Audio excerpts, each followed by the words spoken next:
welcome back to our YouTube channel. It's me, your girl Bella Love, and you're on Bella Love's Bites. If you are a new subscriber, you are very much welcome. We give you a standing ovation. Welcome to our little beautiful community. And to my returning subscribers, you guys rock. You are my MVPs. I love you all so much.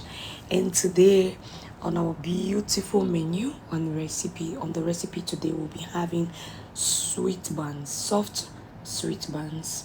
Okay, some people call it bread, but I don't want to call it bread because it's different from there are so many kinds of bread, but this one we are making today, we're gonna be making the sandwich bread.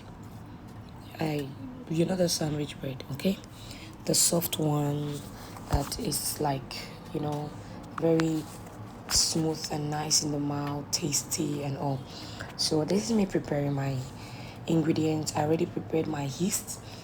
I actually mixed my yeast with some sugar, okay, and I mixed it with sugar in lukewarm water, and I covered it.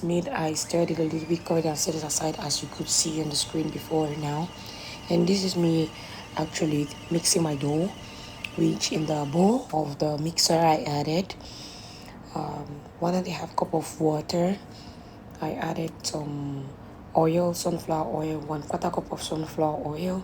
I added 6 cups of flour, and then I mixed for a little bit, and then I stopped the machine. I paused. I added my yeast mixture, which was incorporated with some sugar. So I added it, and I've noticed at this point that it was a little bit too soft, so I added 2 more cups of flour to get to the consistency that I wanted. Okay, we don't want it too I did not want it to be too soft in such a way that it sticks so much around with your hands and all the stuff around. That's not the consistency I was going for. I was going for a different consistency, if I will put it that way. Okay, so this is the texture I wanted, and at this point I felt like it was okay. It was what I wanted to work with, so I had to stop the machine and take out the dough nicely, and then I had to cover it up in the bowl of the mixer. I just didn't want to transfer everything around, and this is where, after letting it sit for an hour, our dough was well risen, and we could start working around with it from here. So I had to open up and mix. At this point I need to knead it with my hands just a little bit. There's not much kneading to be done anymore. The better work has been done by the machine, or the tougher work, if you could say that way. Yeah, so I just placed it on a tray, and then I rolled it. I kneaded it for a while, just a little bit. Then I had to start dividing the dough into different sections or portions, smaller portions that I will work with easily, right, as per the sizes of the bread that I wanted to make. So this is me making sure they are like kind of equal. I was not weighing them. I was just using eye gauge. So when you're making yours, if you want to weigh them, that's okay, that's fine.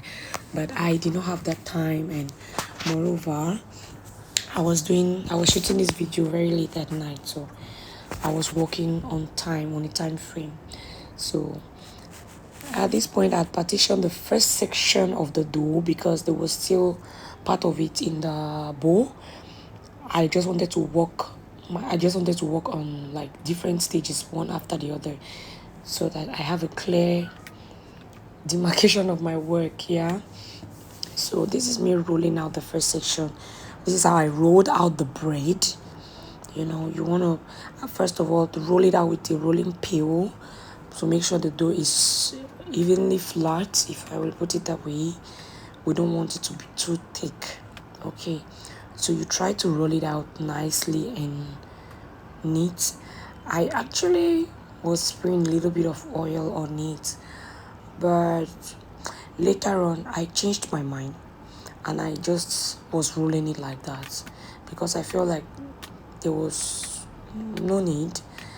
Okay, and I stopped adding the oil. I just continued rolling it, and then I rolled all my dough, and this was it that I placed on the tray. At this point, you have to let it sit again for 30 minutes for the bread to rise. So here it was already risen again. It had risen properly the way I could work with it. So I brought it out and I had to glaze it with some egg. I used one egg and glazed everything nicely. Actually, I made 2 trays of this bread. Remember I told you initially that I had another portion of dough that I was to work with, right? But for the purpose of a video, we don't want our videos to be too lengthy, so I just showed you guys one tray. Like I just shot one tray to show you what I did and how it came out looking beautiful. So after glazing it with egg, I added some sesame seed on there, which is very optional. If you do not want to, that's perfectly fine. Your bread is still gonna come out delicious, yummy, and any how you want it. Just go ahead as per your preferences. Some people do not consume sesame seeds. Maybe you're allergic to it, I don't know, but me, I wanted it, so I went for it. And this is how it came out, looking beautiful. Look at the golden brown now. I beg you people should clap for me. I mean, this is my first time of trying out this recipe. Remember I told you guys that we are gonna be most of my recipes I bring on here to share with you guys. I'm also trying it for the first time, and look at how beautiful this thing came out. I beg you, stop playing, stop playing. I was so proud of myself and I enjoyed every stage of me shooting this video for you guys. Tell me what you think and what you think if you'll be trying this in the comment section. Until then, love you, bye. Do this.